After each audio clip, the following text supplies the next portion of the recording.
बढ़ते हैं और अब खबरों वाले शेयर्स पर फोकस करते हैं और इस हमारे साथ शरद स्टूडियो में जुड़ चुके हैं। शरद, गुड मॉर्निंग। बताएं कौन से स्टॉक्स पर नजर रखें। Good morning आशीषा। स्टॉक्स जो है ज़्यादा न्यूज़ फ्लो तो नहीं है, पर सेक्टोरल न्यूज़ फ्लो ज़्यादा है इस बार। बिल्कुल। तो सबसे पहले ऑफकोर्स हम पीएनबी के बारे में बात करेंगे आशीषा। यहाँ पे देखें तो लगभग 5,000 करोड़ का क्यूआईपी लॉन्च कर दिया गया है। बड़ा क्यूआईपी साइज है। इंडिकेटिव प्राइस की बात करें तो ऑलमोस्ट 104 रुपीज़ प्रति शेयर पे है, यानी कि 7% डिस्काउंट पे। एमएनएम पे भी न्यूज़ फ्लो आया है, एक टाइप से क्लैरिफिकेशन आया। एक न्यूज़ आ रही थी कि वो जो है बाय आउट कर सकते हैं स्कोडा ऑटो की जो इंडिया बिजनेस है, या कुछ स्टेक ले सकते हैं। तो उसकी क्लैरिफिकेशन आई है कि कंपनी और जो वॉल्क्सवैगन ग्रुप है, इन दोनों में बातचीत चल रही है और मल्टीपल अपॉर्चुनिटीज़ वो देख रहे हैं ताकि आगे जाते हुए कोलैबोरेशन जो है वो कर पाएँ।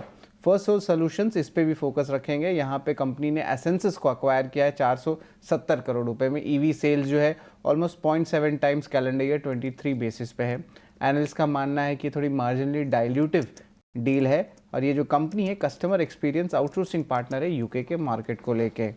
एनटीपीसी भी फोकस में रहेगा। यहाँ पे जो है सोर्सेज ईटीनॉ स्वदेश को बता रहे हैं कि जो एनटीपीसी ग्रीन का आईपीओ है वो दिवाली के एक हफ्ते बाद से शुरू हो सकता है और अब जो है जल्द ही रोड शो शुरू हो सकते हैं अगले हफ्ते से, और ऑफकोर्स ग्लोबल और डोमेस्टिक रोड शोज दोनों ही हो सकते हैं। तो ऑफकोर्स एनटीपीसी पे आज जो है मोमेंटम देखने मिल सकता है। अगर मैं एनटीपीसी की बात करूँ तो पावर स्टॉक्स भी आज फोकस में रहेंगे।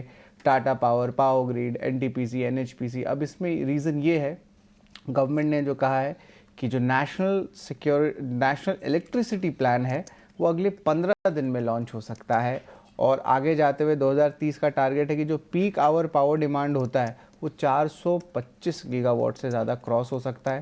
हाइड्रो सेगमेंट के लिए भी जो है कुछ फंड्स एलोकेट किए गए हैं। तो ऑफकोर्स आज जो है आपके पावर रिलेटेड स्टॉक्स में भी जो है मोमेंटम देखने मिल सकता है।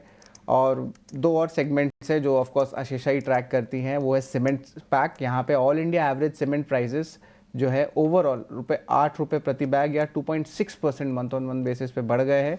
अब कंपनीज जो हैं थोड़ी सी प्राइसेस बढ़ा रहे हैं अक्रॉस ऑल रीजन्स सिवाय सदर्न इंडिया के। तो यहाँ पे ऑफकोर्स सीमेंट स्टॉक्स में मोमेंटम देखने मिल सकता है। आखिरी स्टॉक में या ग्रुप ऑफ स्टॉक्स कहूँगा वो है मेटल स्पेस का। एंड ऑफकोर्स चाइना में जो है बैंकिंग स्पेस में देखा गया है कि बहुत सारे जो है इकोनॉमी रिकवरी करने के लिए अनाउंसमेंट्स आ रहे हैं, बैंक रेट कट्स हो रहे हैं और हैंगसेंग भी 2% बढ़ा है। तो आज मेटल स्टॉक्स में भी आज तेजी देखने मिल सकती है आशीषा। बिल्कुल, तो मेटल स्टॉक्स पर फोकस रहेगा। चाइना ने इकोनॉमिक मेजर्स लिए हैं, इसी के साथ कई सारे और स्टॉक्स और सेक्टर्स पर भी फोकस रहेगी। अल्ट्राटेक सीमेंट जहां पर प्राइसेस बढ़ाए हैं, और अल्ट्राटेक सीमेंट ही नहीं पूरा सीमेंट सेक्टर आज के ट्रेडिंग सेशन में फोकस में रहेगा। बहुत बहुत शुक्रिया पूरी डिटेल्स लेकर हमारे साथ जुड़ने के लिए। ब्रोकरेज रिपोर्ट से क्या निकल कर आया है उस पर फोकस करेंगे। गौरव मेरे सहयोगी अब हमारे साथ जुड़ चुके हैं। गौरव, गुड मॉर्निंग। बताएं कौन से स्टॉक्स ब्रोकरेज रिपोर्ट्स के दम पर फोकस में रहेंगे।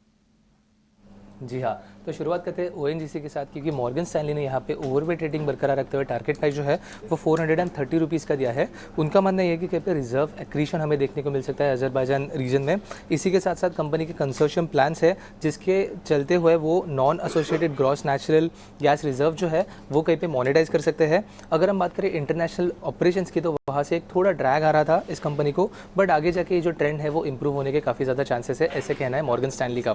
अगली बात करते हैं पेटीएम की, क्योंकि एमके ने यहाँ पे अपग्रेड किया है उसका रेटिंग ऐड पे और टारगेट प्राइस जो है वो भी बढ़ा के 750 रुपीज़ का दिया है। उनका मानना है कि कहीं पे रेगुलेटरी जो प्रॉब्लम्स आ रहे थे वो कहीं पे ईज होते जा रहे हैं। आगे जाके ओपेक्स जो है वो काफ़ी अच्छे से कंपनी हैंडल कर पाएगी। अगर हम बात करें लोन डिसबर्समेंट्स की तो मैनेजमेंट का कहना है कि कहीं पे ये भी कहीं पे ग्रो होने की काफ़ी ज़्यादा चांसेस है। ब्रोकिंग एंड इंश्योरेंस सेगमेंट में काफ़ी अच्छा ग्रोथ उनको ऑलरेडी देखने को मिल रहा है और यहाँ पे एक प्रॉफिटेबिलिटी भी ऑलरेडी हम उन्हें देखने को मिल रही है। अगर हम बात करें रिसेंटली जो सेल किया था उन्होंने नॉन कोर बिजनेस का, इसकी वजह से केपेक्स में एक अच्छा बूस्ट आ सकता है और आगे जाके उनका मानना यह है कि कहीं पे पेटीएम जो है वो ऑपरेटिंग एबिटा पॉजिटिव बन सकता है Q4 FY25 तक, और इसीलिए एक बुलिश व्यू उनके तरफ से आ रहा है पेटीएम पे। और आखिर में बात करते हैं जीएमआर पावर की, क्योंकि एमके ने ही यहाँ पे इनिशिएट किया है बाय रेटिंग के साथ और टारगेट प्राइस दिया है 180 रुपीज़ का। उनका मानना है कि कहीं पे अर्निंग विजिबिलिटी जो है वो काफ़ी स्ट्रॉन्ग है कंपनी के लिए। आगे जाके कंपनी जो है वो एसेट लाइट मॉडल की तरफ बढ़ते हुए हमें देखने को मिलेगी और मैनेजमेंट का फोकस जो है वो डीलेवरेजिंग पे काफ़ी ज़्यादा है, जो कि फिर से कंपनी को बेनिफिट कर सकता है।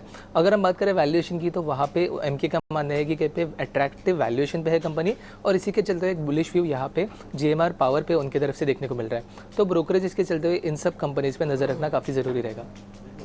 बिल्कुल, जीएमआर पावर पर एमके की रिपोर्ट, जहां उन्होंने खरीदारी की राय के साथ इनिशिएट किया है कवरेज 180 रुपए प्रति शेयर का लक्ष्य।